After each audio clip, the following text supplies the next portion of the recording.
Suscríbete al canal para seguir todos los acontecimientos y no perderte los próximos análisis de operaciones, escenarios militares y movimientos clave en tiempo real. Son las 3:24 de la madrugada en el estrecho de Hormuz, oscuridad casi absoluta, apenas 21 millas de anchura en su punto más estrecho.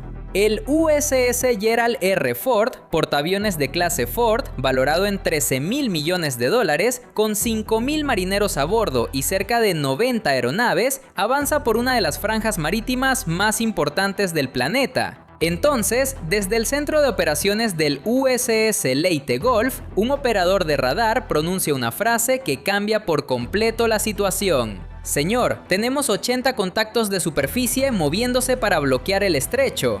Eran 80 lanchas rápidas de ataque iraníes del IRGC lanzadas al mismo tiempo desde 4 posiciones costeras distintas a lo largo de la costa norte.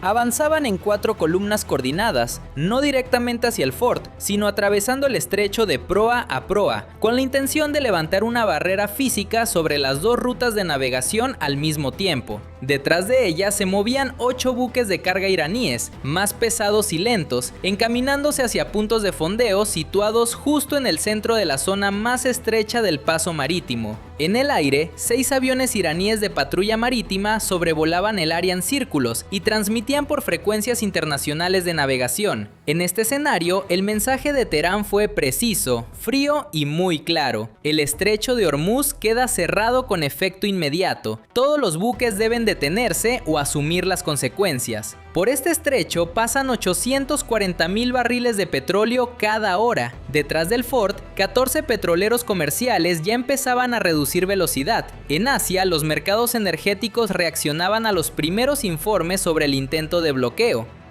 Cuando amanecía en Londres, algunos analistas ya proyectaban una posible subida del 60% en el precio del petróleo en apenas 48 horas, si el estrecho seguía cerrado. Irán pensaba que el cálculo era perfecto, o al menos eso parecía, pero en esta simulación cometió 5 errores decisivos. El primero fue que el USS Gerald R. Ford llevaba 3 horas y 17 minutos siguiendo todos los movimientos de las lanchas del IRGC antes de que el bloqueo se activara. Cada embarcación, cada columna, cada buque de carga, todo estaba bajo vigilancia desde el momento en que salieron de puerto. El segundo fue que 2 submarinos de ataque de clase Virginia ya estaban situados bajo el estrecho desde hacía 31 horas. Teherán nunca los detectó. El tercero fue que 4 EA-18G Growler ya volaban a 22.000 pies, esperando exactamente aquella firma electrónica. El cuarto fue que, en esta simulación, bombarderos furtivos B-2 Spirit ya orbitaban sobre el Golfo Pérsico, invisibles, armados y esperando.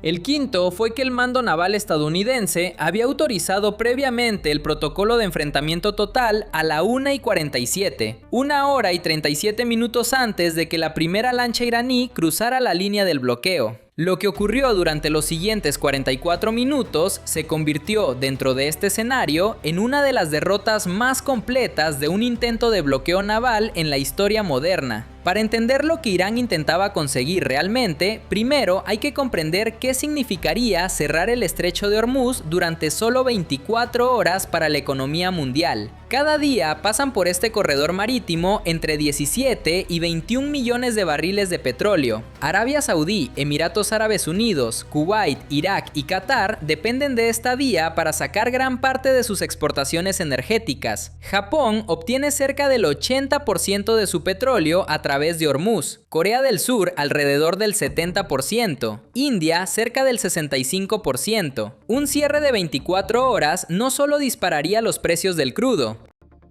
también obligaría a activar respuestas de emergencia en 14 países al mismo tiempo, forzaría el uso de reservas estratégicas de petróleo, afectaría a cadenas de suministro farmacéuticas porque muchos plásticos y medicamentos dependen de materias primas petroquímicas, y amenazaría el abastecimiento operativo de combustible de todas las fuerzas militares desplegadas en la región. En este escenario, Irán no buscaba iniciar una guerra abierta, buscaba crear una crisis económica global tan grave que Washington se viera obligado a negociar, ofrecer concesiones, aceptar condiciones iraníes sobre sanciones, enriquecimiento nuclear e influencia regional. 80 lanchas y 8 buques de carga colocados en el estrecho, una de las maniobras de presión económica más audaces planteadas en el Golfo Pérsico. Pero esa maniobra ya estaba prácticamente perdida antes de que los buques de carga alcanzaran sus posiciones de fondeo. Lo que hizo caer el bloqueo iraní antes de completarse fue el tiempo. El concepto de un bloqueo físico en el estrecho de Hormuz no era absurdo. Al contrario, sobre el papel tenía lógica. Si colocas suficientes embarcaciones sobre las rutas de navegación, el tráfico comercial no puede ignorarlo. El verdadero problema no era la idea, sino mantenerla. Un bloqueo solo funciona si puede sostenerse. Y mantener un bloqueo contra el grupo de ataque del USS Gerald R. Ford exigía sobrevivir a los primeros 44 minutos de respuesta estadounidense.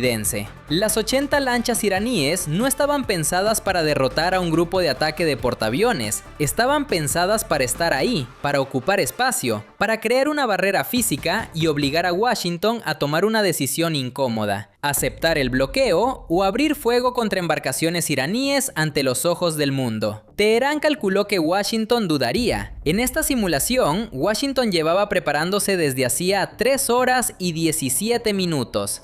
Los EA-18G Growler habían registrado durante toda la aproximación cada frecuencia de comunicación iraní usada para coordinar la operación, cada canal entre las 4 columnas de lanchas, cada frecuencia que conectaba los buques de carga con el mando naval del IRGC, cada protocolo de comunicación de los aviones de patrulla marítima. Desde la activación hasta el apagón completo de las comunicaciones navales iraníes pasaron 5,7 segundos. Y luego entró en juego el arma que hizo imposible sostener físicamente la barrera, el cohete APKWS, con un coste aproximado de $22,000 por ataque de precisión contra una lancha rápida del IRGC que valía menos que una camioneta militar. Por primera vez en la historia del Golfo Pérsico, la ecuación de costes favorecía a Estados Unidos en un enfrentamiento contra enjambres: 80 lanchas, 38 cohetes APKWS por cada A-10, 2 A-10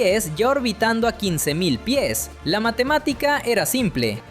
A las 3:24, las 80 lanchas del IRGC completan la formación del bloqueo en las 2 rutas de navegación. 8 buques de carga avanzan hacia sus posiciones de fondeo. Los aviones iraníes de patrulla marítima transmiten advertencias de cierre por las frecuencias internacionales. A las 3:25, el comandante del USS Gerald R. Ford emite un mensaje en frecuencia marítima internacional dirigido a todas las embarcaciones iraníes. Están llevando a cabo un bloqueo ilegal de una vía marítima internacional. Se les ordena despejar el estrecho de inmediato. Cualquier embarcación que mantenga posición de bloqueo será tratada como una acción hostil contra la libertad de navegación. A las 3:26, el comandante naval iraní del IRGC responde por la misma frecuencia. El estrecho de Hormuz es agua soberana iraní. Todas las embarcaciones militares extranjeras deberán salir de inmediato o se enfrentarán a una acción defensiva.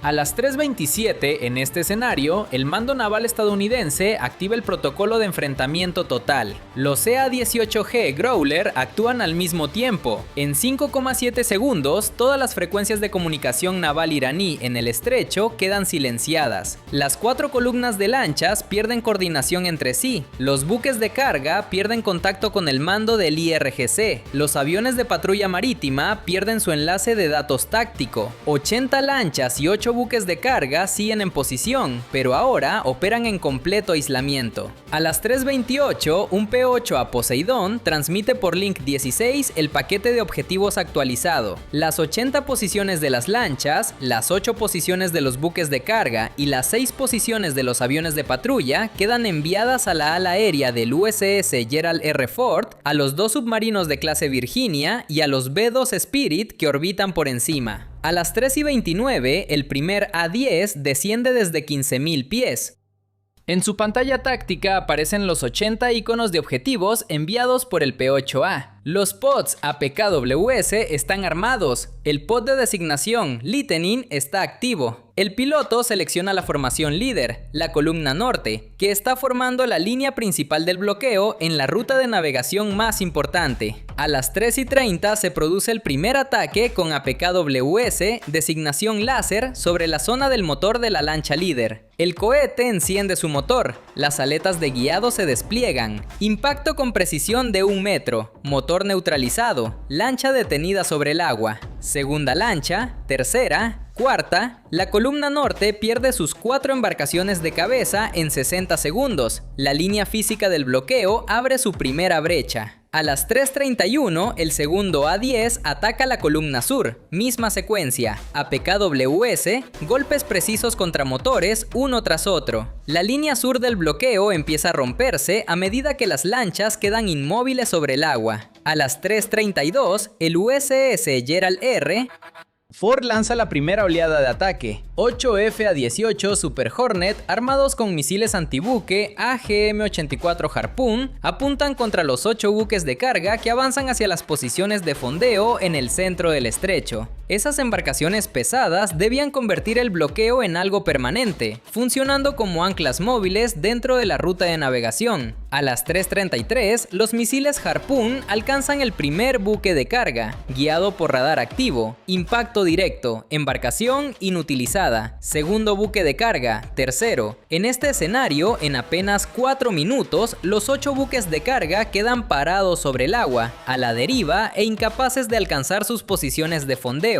Las anclas permanentes del bloqueo son eliminadas antes de poder anclar. A las 3:34, los comandantes de las lanchas iraníes, con las comunicaciones cortadas, las embarcaciones líderes detenidas y el apoyo de los buques de carga eliminado, empiezan a intentar reconstruir la formación.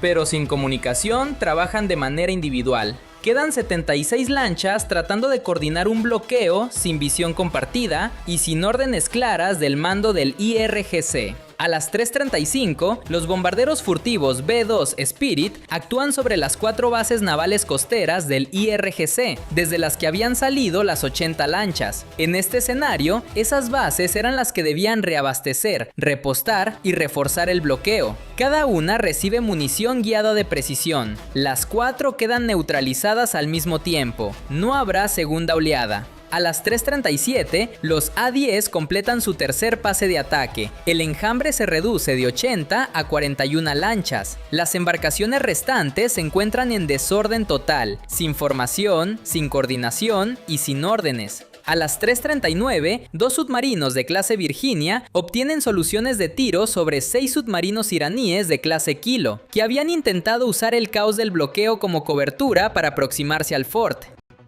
Un único pulso activo de sonar dirigido a cada uno basta para cambiar la situación. En esta simulación, los 6 inician inmediatamente una retirada de emergencia. A las 3:41, los 6 aviones iraníes de patrulla marítima, con las comunicaciones cortadas, el enlace de datos táctico perdido y viendo cómo el bloqueo se deshace bajo ellos, empiezan a regresar a base. El elemento aéreo de coordinación queda fuera de la operación. A las 3:44, las lanchas iraníes intentan escapar de vuelta hacia aguas costeras. Los A-10 las siguen. Ráfagas cortas delante de la proa de las embarcaciones en retirada, una tras otra se detienen. Las tripulaciones abandonan las lanchas. A las 3:47, las rutas de navegación del estrecho de Hormuz están libres de embarcaciones iraníes manteniendo posiciones de bloqueo. A las 4:08, todas las operaciones de combate han terminado. 44 minutos, 80 lanchas lanzadas, el bloqueo nunca llegó a consolidarse, 8 buques de carga inutilizados.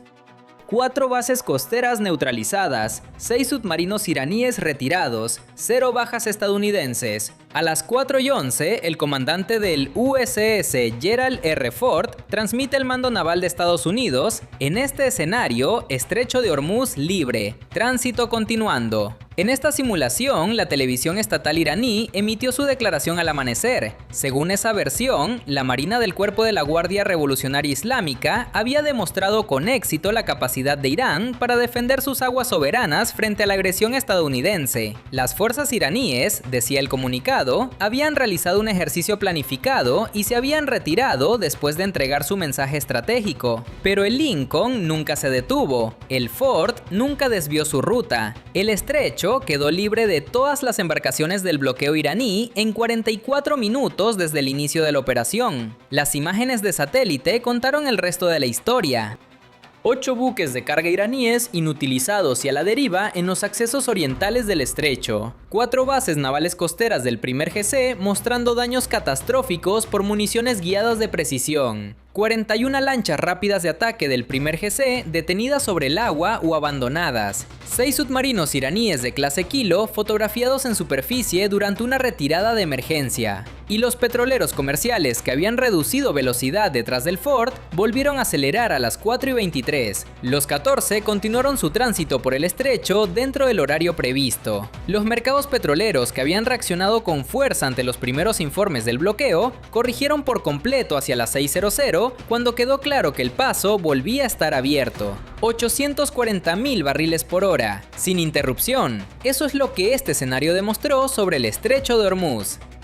La doctrina iraní de bloqueo se apoya en una observación estratégica real. La presencia física crea problemas reales. 80 lanchas en un estrecho de 21 millas pueden formar una barrera que la navegación comercial no puede ignorar. El coste de retirar esa barrera, en términos diplomáticos, de riesgo de escalada y de imagen ante la opinión pública internacional, puede llegar a parecer mayor que el coste de negociar. Era un cálculo razonable frente a una marina que dudara. Pero el USS Gerald R. Ford no dudó. No porque sus comandantes actuaran de forma temeraria, sino porque en esta simulación, el mando naval estadounidense llevaba 3 horas y 17 minutos preparando una respuesta más rápida, más barata y más completa que cualquier cosa prevista por Teherán. Los EA-18G Growler cortaron la coordinación de 80 lanchas en 5,7 segundos.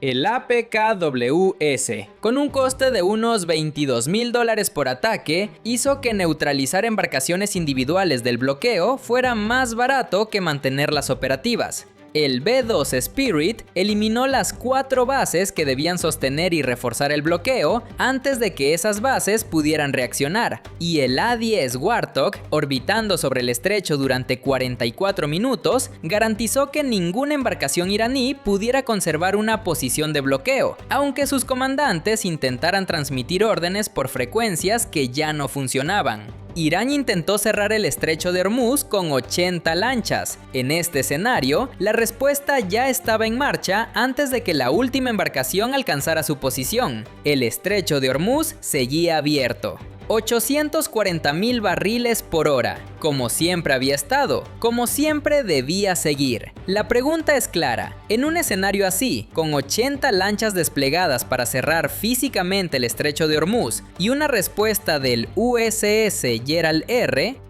Ford capaz de despejar el paso en 44 minutos. ¿Crees que un bloqueo naval físico de Hormuz podría funcionar alguna vez contra un grupo de ataque de portaaviones completamente desplegado? ¿O la combinación de precisión APKWS, interferencia electrónica de los EA-18G y sigilo de los B-2 Spirit dejó obsoleta de forma permanente esta doctrina de bloqueo? Déjalo en los comentarios, suscríbete al canal, comparte tu opinión y sigue atento, porque aquí seguiremos repasando escenarios, operaciones y tecnología militar con el máximo detalle. Los acontecimientos, diálogos, operaciones militares y resultados descritos en este video son completamente ficticios y han sido creados solo con fines educativos y de entretenimiento. Se trata de un escenario hipotético basado en información disponible públicamente sobre capacidades militares reales, sistemas de armas y tensiones geopolíticas. Nada de lo mostrado debe interpretarse como un relato factual de hechos reales. Todos los enfrentamientos, cifras de bajas y detalles operativos están dramatizados y no representan incidentes reales. No glorificamos la guerra ni la violencia. El objetivo es analizar tecnología y doctrina militar en un formato narrativo y accesible para el espectador.